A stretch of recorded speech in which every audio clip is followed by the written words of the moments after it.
Andy Williamson here at the SEMA show 2012. I'm with my buddy Tony Stewart. He came all the way over from Kannapolis, North Carolina to show off his new Camaro.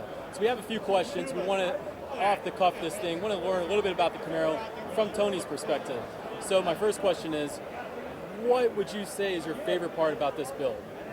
Everything. There wasn't one thing about it. Everything from interior, exterior, to wheels, brakes, everything was just a lot of fun, and to be able to put our personality into it, that's what really made this a lot of fun. Okay, so your schedule's busy. So this build has been progressing over time. It doesn't happen in a week. So as you've been racing, doing your thing, have you been able to keep tabs on it and keep it to where you're proud of this car? Yeah, being able to work with their design team has probably been the best part, and being able to work with them, text messages, obviously emails, and keeping track of what's going on. But when you have a great support system like what Chevy's design team is, you don't have to be on top of it every day. But it's been fun because of our schedule being as hectic as it is. It was nice to do this project and get away from the racing side. And the hard part is I actually want to steal the car away from SEMA when this is over. So there's a good possibility that I'll be in jail by the time the calendar year's over. We're going to talk about that, and I have plenty of money. We'll bail you out. Good. Now, in Kannapolis, I heard a story somewhere in Davidson. There's a restaurant called the Brick Oven or something that I hear that you frequent and show up and maybe help bartend a little bit. Any truth to that? Yeah, Brick House Tavern in Davidson. So it's right next to the college there, and I'm a very small partner there, and it's a lot of fun.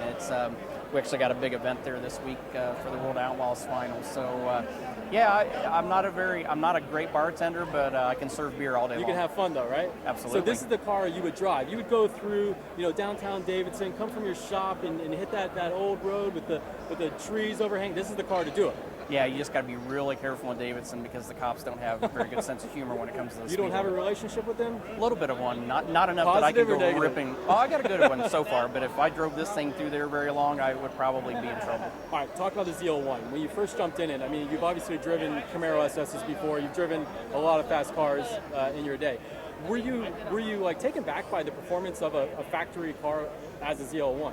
Yeah, it's got such a good feel to it, and I got to drive it in Detroit, and there's no better proving ground than Detroit because there's not a smooth section of road anywhere in the state of Michigan that I know of other than the racetrack. So the suspension package, the brake package is unbelievable in it, and obviously it's got great acceleration. So it's got the three key things that you're looking for in a car. Now, there's going to be people that want to emulate this car, and that's a great thing. Will any of these things that you've done, will we be able to see them out there on the street? I hope so. The great thing, obviously, we got carbon fiber in it, which brings the racing side of it. The wheels on it are symbolizing our dirt track racing roots with the beadlock rings that we run. So there's a lot of cool things that you can see down the road, and obviously with the performance part side of it, and to see the everything from the drive line to the brakes, there's so many things that people can do taking their stock Camaro and really doing it themselves. To emulate something like absolutely. this. The neat thing is you were able to take a factory car and customize it, not to over the top to where normal guys couldn't do this. Exactly. And you're a car guy. I mean, you're just not a racer. I mean, you're a car guy. So when you're looking at this from your own perspective, I mean, you're saying, man, I want to build a niche street car, and that's really what you were able to do here.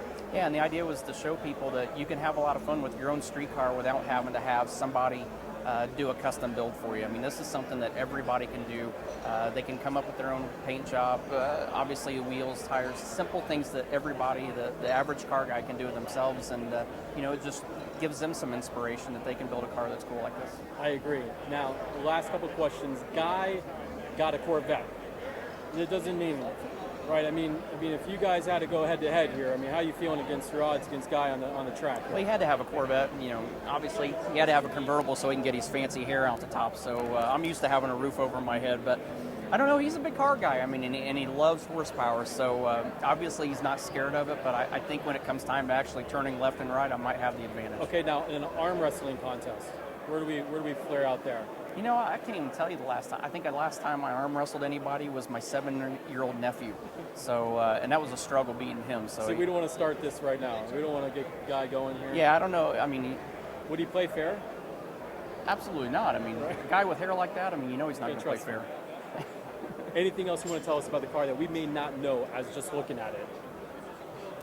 Well, the great thing, looking from the outside, it's got a lot of great details, but the thing I really like is the interior detail with the suede inside, the suede on the steering wheel, but then there's laser etching on the suede too that really sets it off. And that's something that, looking at it from the outside, it's a cool car, but the inside matches the outside and has just as much detail on it. I can't thank you enough for coming out here. We know your schedule's hectic. I hope that this car is released to you so we can see it over there in Davidson. I think it would fit well in North Carolina. So thank you for bringing it out. Thank you for taking time with us on the block, and hope to see you soon. All right, man, I appreciate it. Thank you.